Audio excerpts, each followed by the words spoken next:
Madali pong sabihin matapang pag nasa administrasyon. Senator Lacson ay never doubted na matapang. Pero katulad ngayon, kaya madaling magturo sa lahat, lahat na sa kanya eh. Lahat sa administrasyon, lahat kakampi niya eh. Di ba? So, ibig sabihin, magpalitan man kami ng akusasyon, hawak niya lahat. Sa akin, sinong tutulong, sinong may hawak ng dokumento na ilalabas. Pag pinail ko halimbawa libel, kasi kung ano-ano sinasabi, baka matanggal pa ang piskal eh, kapag ka-final nila, no? Yung kaso sa mga committees, I believe naman in the independence sa bawat isang mga senador, pero yun nga kasi style ni Senator Lacson, old style yon, yung may dossier ka, may hawak ka, tapos ililik mo through your other colleagues na, eto mga hawak pagka nagkalaban or kaya makikipagkaibigan sa'yo, pero once na hindi kayo nag-agree, tututukan ka na. At ngayon, ako naman ang sinasampulan niya, di ba? So, may score yan eh. So, sinampulan niya si Jinggoy, sinampulan niya po si Senator Marcoleta, Senator Chis, Senator Joel. So, 2-all lang score. So, syempre, medyo nagtatampo din si Senator Lacson, ba't nagkaganon? Problema, di ba, nagkaroon ng coup sa Senate, nakaupo kami, 13, kailangan nila ng boto. So, now, ako naman po ang tinututukan niya. Sabi nung iba, Sen, siya lang po yun. Walang kilalaman ang Malacanang, wala yung iba. I don't really know, and I'll give Malacanang the benefit of the doubt. Of course, naging klaro sa amin na maraming bawal. Halimbawa, bawal maging Senate President ang oposisyon kasi gagalaw talaga ang lahat para ang makaupo ay kakampi nila.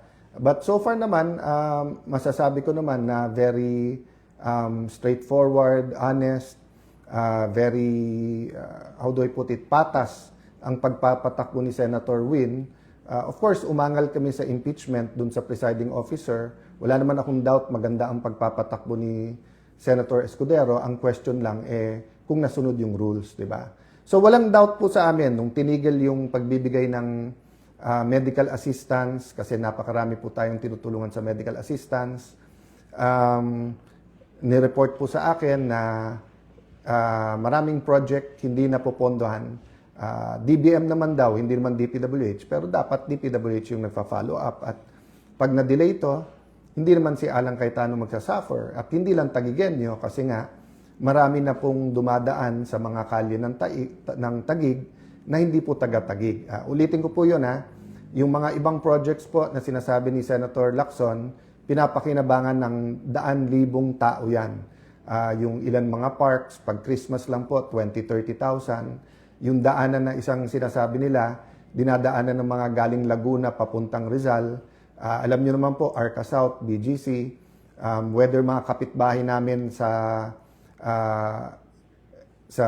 Muntinlupa, Las Piñas, Makati, Pasig, Pateros ay dumadaan din dyan.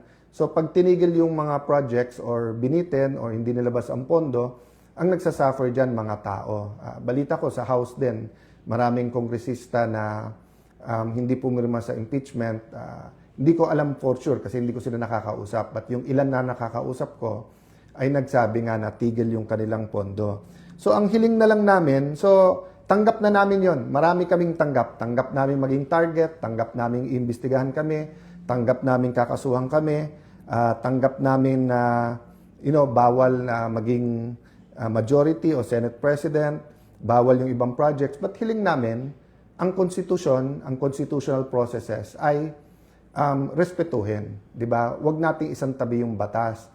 So, sabi nga nila, sabi po ni Yusek Claire na wala ba akong faith sa korte? May faith ako sa korte. Tapos sabi niya, mag-abogado na lang ako para kila Senator Jinggoy, sila Senator Marcoleta. Hindi yun yung point eh. Wala naman choice ang korte pag may final. Pero ano ang fina-file? Kasi pag final mo non-bailable, katulad nito, baka matapos yung impeachment, hindi po makapag participate si Senator Jinggoy, Senator Marcoleta. Napaka-importante nung kanilang participation. Special treatment daw pag sila'y nag-participate. Hindi po. Kasi unlike an MTC judge, an RTC judge, unlike sa Supreme Court, not sa Supreme Court, no, sa unlike Court of Appeals, Court of Tax Appeals na kung mag-isa lang yung judge, let's say sa RTC, pwede mo ilipat yung kaso na yun sa ibang branch. Sa Sandigan or CA, pagka hindi pumwede, nag-inhibit yung isang justice, may papalit na isang justice. Sa Supreme Court, of course, kung 15 sila lang. Pero kahit na mag-inhibit yung isa, may 14 ka pa. Pero sa impeachment po, 2/3 of all members. So as long as member pa rin sila, pag hindi po sila nag-attend, counted as acquitted yung boto nila. Pero hindi sila nakakapagtanong, hindi nila na-observe ang sagot ng witness ng bawat isa. Kaya nga sinasabing sui generis or one of a kind yung impeachment. So, dito po ako nagtataka kay Senator Lacson. Pagka nagsasagutan kami, siya nagagalit, pero siya naman po ang araw-araw may pinopost o sinasabi, ako naman po ay sumasagot. Pagka may sinabi ako, babaliin niya. Tapos sasabihin niya ay cross the line. Ano pong example nun? Di ba po ang topic natin, kung tama na yung Supreme Court ay magbigay ng supina sa BIR, sa AMLA at saka sa mga bangko. At ang sabi po ng prosecution, kasi nga, hindi tumugon o hindi tumama sa kanyang kita at sa kanyang SALN ng Vice President. So, kinumpare ko lang to. No? So, sabi ko, kung si Senator Lacson tumaas ang SALN, ibig ba sabihin pwede na natin isupina? 'Di ba? Yung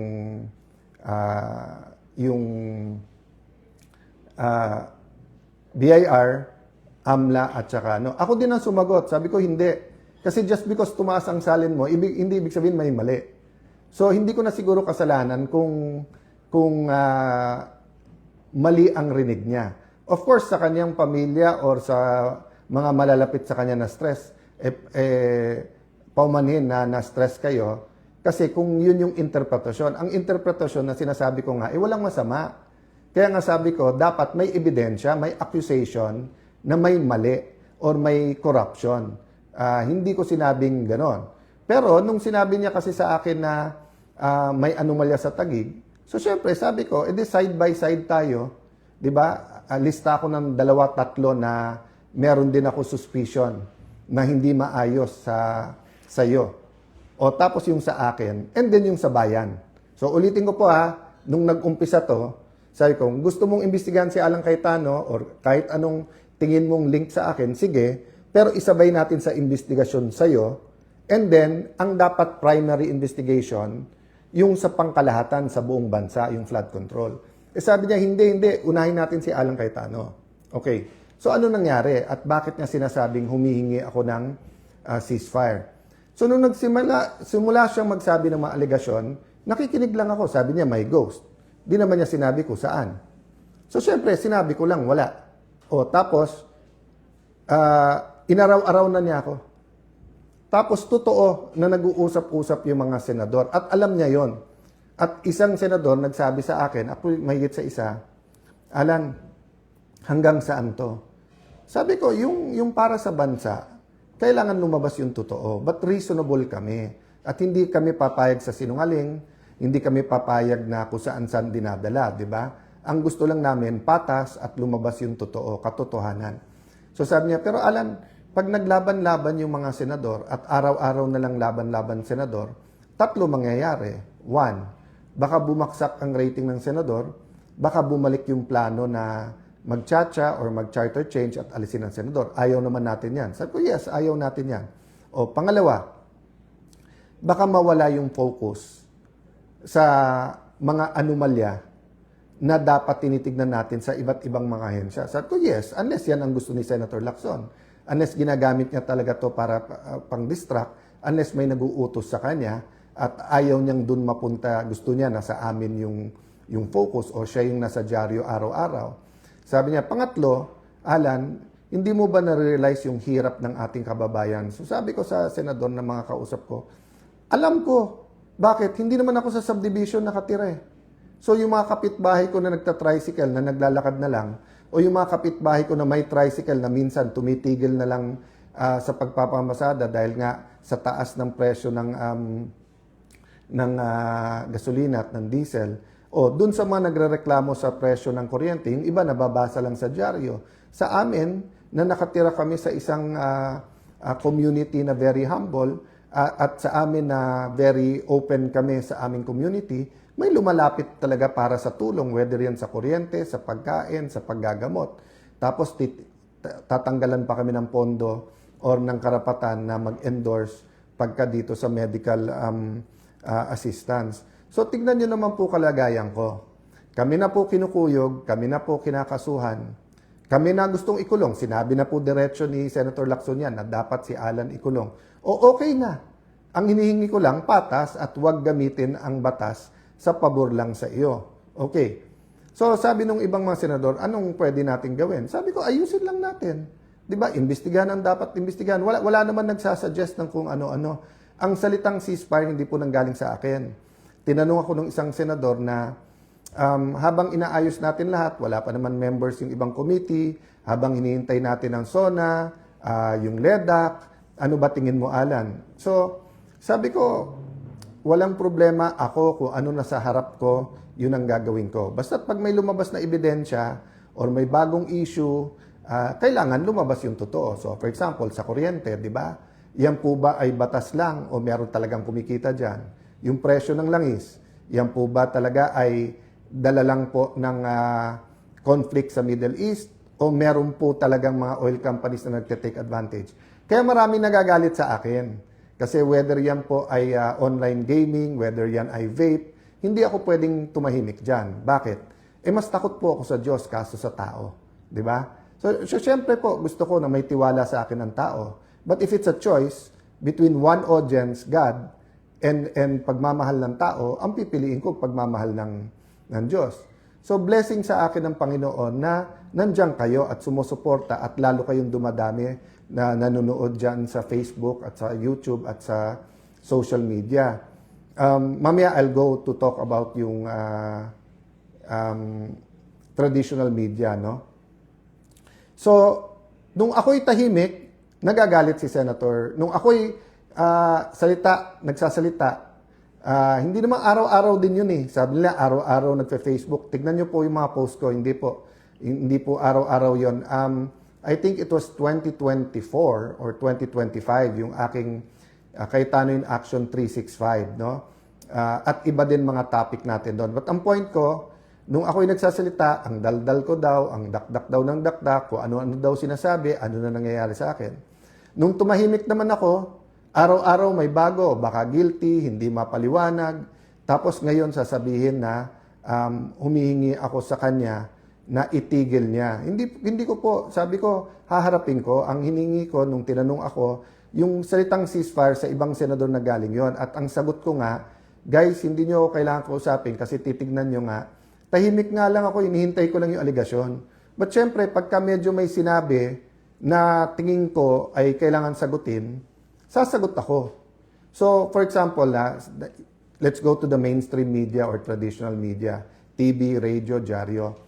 Nung bata ako, pag sinabi ko, halimbawa, magnanakaw si Juan de la Cruz, siguro on the first day, lalo ko si Juan de la Cruz ay kilala, lalabas yan sa front page, sa inner pages, babasahin sa radyo yan, baka lumabas sa news na Cayetano says, Juan de la Cruz is allegedly magnanakaw.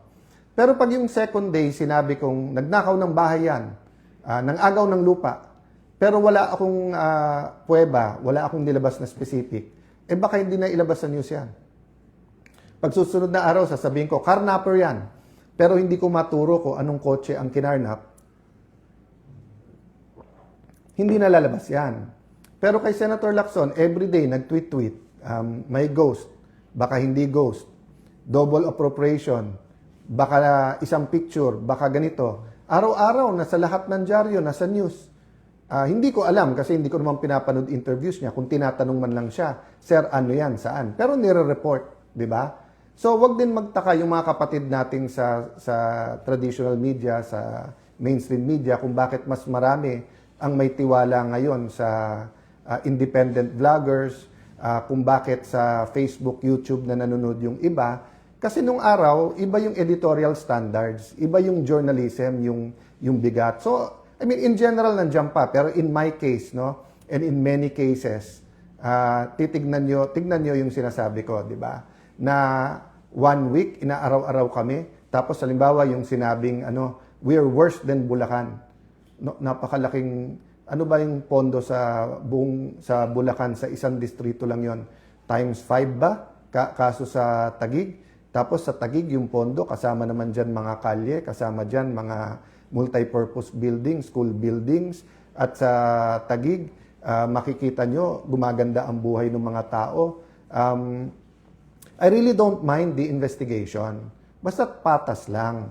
So, concern po yan ng buong Senado at ng mga kasamahan. Kaya lang nga, medyo ilag din kay Senator Lacson. And ayaw ng maraming senador na may gulo. So for example, today, di ba? Alam nyo po, hindi ko ka-close, hindi ko kasundo si Senator Erwin. Pero I support yung hearings niya sa Committee on Energy para mapababa ang presyo ng kuryente. Nag-privilege speech siya, hindi na ako nag-interpellate. Bakit? Baka matumbok niya eh. Pag natumbok niya, kahit hindi ko siya ka-close, at bumaba presyo ng kuryente, good for all of us. Di ba? So, hindi ko na po sinagot yung mga reasons kung maghihiring o wala. Kasi nga, marami pang pag-uusap. Ako mismo, hindi ko, without Senator Marcoleta, without Congressman Mike Defensor, I don't know sino pa nga yung mga witnesses na pwede. Marami ako alam, marami akong nakita. Pero hindi naman pwedeng ako mag-testify, lalo kung hindi ko hawak yung mga dokumento or nakita ko lang ito. Pero alam ko na marami pang dapat imbestigahan, di ba? So, ang point ko po mga kababayan, parang sala sa init, sala sa lamig ang gusto po ni Senator Lacson. Pag tumahimik, guilty na o umaareglo, etc. No? So, pwede ako either way. Pag sinabi ng mga senador, focus tayo sa ekonomiya, naghihirap mga tao, siguraduhin natin maganda takbo ng impeachment. Pag sinabing ilagay natin sa tamang timing yung hearing. To be fair to everyone, I think ang sinasabi, ano ang hihiring, ano timing ng hearing, etc. Walang nagsasabing, meron pa isa-isa na gustong i-cover up to. So, kung si Senator Lacson sinasabi niya, mali ako at hindi siya kasama sa cover up, itama niya yung daan. Pero yung pinapakita niya sa tao ngayon na paggising niya sa umaga, ako lang nasa isip niya, 'di ba? At kami lang masama, samantalang makikita niyo yung kagandahan ng aming syudad. Very, very unfair po to. So, I'm giving Malacanang the benefit of the doubt. Kaya lang, siyempre, pag sinasabayan ng NBI na kung ano-ano sinasabi, tapos mali-mali, tapos hindi i-correct ang kanilang sarili, alam niyo po, yung sinabi kong tapang nila kasi nasa kanila naman lahat. Yun po yung sinasabi ni Senator Lacson na sabi niya, na wala akong hawak ng mga bala, pupunta ako sa gera. Hindi ko na isa-isahin yun, but I have instances and I have evidence na kung saan binabaliko niya. Kasi kaya niyang sabihan yung witness, eto sabihin eh. And then nakakulong ka na. Tapos yung witness, pagka isasuggest niya, yun ang state witness o hindi. So I'm not accusing anyone else as of now muna ha. Kasi nga maselan to and pwede namang ipakita yung ebidensya na hindi yung parang palengke yung atmosphere, di ba? So I've told everyone, kahit yung kumakausap sa akin, kumakausap sa amin o kung ano man. So hindi ko alam kung ano yung fear ni Senator Lacson. Ako'y tumahimik at sabi ko sa tamang venue at nasabi ko na po sa inyo dito po sa Facebook at uulitin ko, maraming katotohanan next administration pa natin malalaman. Bakit po? Kasi yung atmosphere, yung mekanismo, yung batas, yung control din sa Senado, no, and sa ating buong bansa ay ibang-iba po ngayon, 'di ba? Pwede ba isabay-sabay? Oo, pero ayaw isabay-sabay. Ang gusto unahin lahat muna ng oposisyon. So, kung sasabihin Pangulo para sa lahat, let's give him the benefit of the doubt, but nasa action wala sa salita 'di ba? So kung isa-isahin kami mga oposisyon, tapos sasabihin ni Senator Lacson, kita mo, hindi guilty, etc. Siya na lang namimili Si Senator na lang Lacson na lang mamimili kung sino dapat kasuna o hindi. So kung final mo sa ombudsman, di pabayaan mo yung ombudsman mag-imbestiga at tignan natin. O kung gusto mo naman sa mga committee, iba't ibang committee sa Senado, basta patas. Ilabas ko rin yung alam ko, whether sa iyo or kung paano mo tinatakot yung ibang mga senador. So, napakarami nito guys. At siguro bukas or Saturday na yung sa kontra zona-zona. Ano lang, konting teaser lang. Ang tingin kong kailangan talaga natin is a common vision. No? So, hindi ko sasabihin sa zona lang. Sasabihin ko pati sa kontra zona. Aside from the preamble, how do we articulate a vision that everyone can come behind? But anong similarity ng zona at kontra zona? At I think this week, sa Monday, Tuesday, mga congressman naman sa opposition ang magkokontra zona, papanoorin ko rin yan. Mahirap lang dahil sabay-sabay sa Senate. I think ang magiging common theme, yung hirap ng nararamdaman ng ating mga kababayan. Kahit maganda ang trabaho ng ating mga OFW, kahit po medyo gumanda na ang negosyo ng iba nating kababayan, ang common word po ngayon ay mahirap. May konting common question, may pag-asa pa ba? Ang sagot dyan parati meron. Kasi kung sa Panginoon tayo aasa, meron talagang pag-asa. Let me close by reading this. I was looking for sabi ko nga yung biblical principle, 'di ba? Kung anong itatanim, yan ang aanihin. But I was really praying. I was asking God, asking the Lord Holy Spirit to lead us. Dinala niya ako dito sa Psalm 9, 17 and 18. Sabi sa Psalm 9, 9, 17, 18, "The wicked will go down to the grave. This is the fate of all nations who ignore God. But the needy will not be ignored forever. The hopes of the poor will not always be crushed." So hindi po ako nag-focus doon sa the wicked will go down to the grave kasi mahirap po, lalo kung leader ka, sasabihin mo, siya righteous, siya wicked, etc. So let God judge. But we know that a community, a church, a nation, business can become wicked. Pero nakalagay dito kasi, this is the fate of all nations who ignore God. So rule number 1 for me now, sa lahat ng pinagdadaanan natin, even sa disputes among the senators, wag na natin sabihin ito, hindi ko naman sinasabi ako maka-Diyos, kayo hindi. Ang sinasabi ko, hindi natin pwedeng exclude ang Panginoon sa usapan kasi siya lumikha sa atin, siya may kapangyarihan. At ang sinasabi ko, hindi yung sinong kakampi ni Lord. Dapat tayo kumampi kay Lord. At sabi dito, hindi dapat i-ignore ang Panginoon. Pangalawa, the needy will not be ignored forever. So yes, nababanggit sa bawat speech, sa SONA, I do believe all 24 senators care for the needy. Pero kahit papano po, nai-ignore pa rin kasi hindi rin natututukan. Yung lang Secretary of Health, bago po inalis ba o nag-resign talaga, sobra po ang dinulot na damage sa ating health system at sa mga hindi nabiling gamot, sa mga bakuna and everything. Tapos nakalagay dito, the hopes of the poor will not always be crushed. So hindi sinabi dito na meron may hope, meron wala. Ang sinasabi minsan, nakra-crush. Diba? Tama, diba? Kasi kung halimbawa po, kapatid mo o anak mo, nagkasakit, namatay dahil walang gamot, or gutom na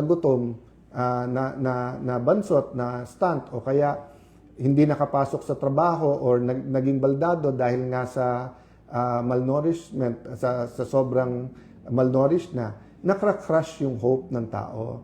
So, yun po ang pakiusap ko sa buong Senado, even kay Senator Lacson, even po sa lahat ng nanonood dito. Let us be bringers of hope. I have no problem finding a solution na matuloy lahat ng investigasyon. Hindi lang Senado ang pwede mag-imbestiga, pero dapat din mag-imbestiga ang Senado. Pero hindi venue ang Senado na magtirahan ang bawat senador kasi kung hindi, wala na tayong magagawa. Pero hindi mo rin masisi ang isang senador, kasama na ako doon, na kung tatargetin nyo doon, magdidebate talaga tayo araw-araw kasi nga, kailangan kung ano ilalabas nyo sa akin, may ilalabas din ako. At wag nyo pong sisisihin if we will defend ourselves because we cannot defend the nation if we cannot defend ourselves. Diba? You want us to lose credibility para hindi kami pwedeng tumayo para sa ating bansa. Tapos kami ang sisisihin nyo pagka yung credibility nyo ay apektado. So kung gusto nyo, 0-0, start tayo from scratch. But what's the point? The point is, let's all start from the basis of truth. And kaya nga tayo nagdadasal bago magsesyon. In the hopes na ang manaig, hindi yung gusto natin, pero gusto ng Diyos. So salamat ulit sa lahat ng ating mga kababayan, and I hope to find the time by Sunday o before Sunday sa mga recap. And pasensya na po kayo kung ang laman parati ng news ay bangayan ng mga senador rather than yung napaka-importante na unang pangangailangan ng ating mga kababayan. Lastly, sa mga senador na nag-a-act ng peacemakers, blessed are the peacemakers. So, ang Diyos na ang maggantimpala sa inyo. So, kung nami-misinterpret ang sinasabi nyo at nagagamit sa mali ang word na ceasefire o ilagay natin sa tama, mga kasama, ibang-iba po ang areglo ang ceasefire yung sa sinasabi. So ang sinasabi lang ilagay natin sa tama para hindi maantala ang trabaho. 'Di ba? So ito magandang example. 'Di ba sabi ng isang senador, pwede ba kapag iba ang pag-uusapan, wag na dito sa impeachment court. Tapos sabi ni Senator Escudero, dahil meron naman sesyon, doon natin i-bring up sa sesyon. So, hindi sinabing wag. Hindi sinabing walang karapatan, hindi sinabing ceasefire. Ang sinabi lang, ilagay natin sa ayos. At siguro, doon na misinterpret ni Senator Lacson na sinabing, ang feeling niya, nagsasabing tumahimik ka na. Wala po, kahit kami hindi namin hiningi na tumahimik na. Ang sinasabi lang namin, gawing specific yung allegation, ilagay sa tama. Pero yung araw-araw na general allegation, it's unfair to everyone, no? God bless you guys. Magandang hapon sa inyong lahat.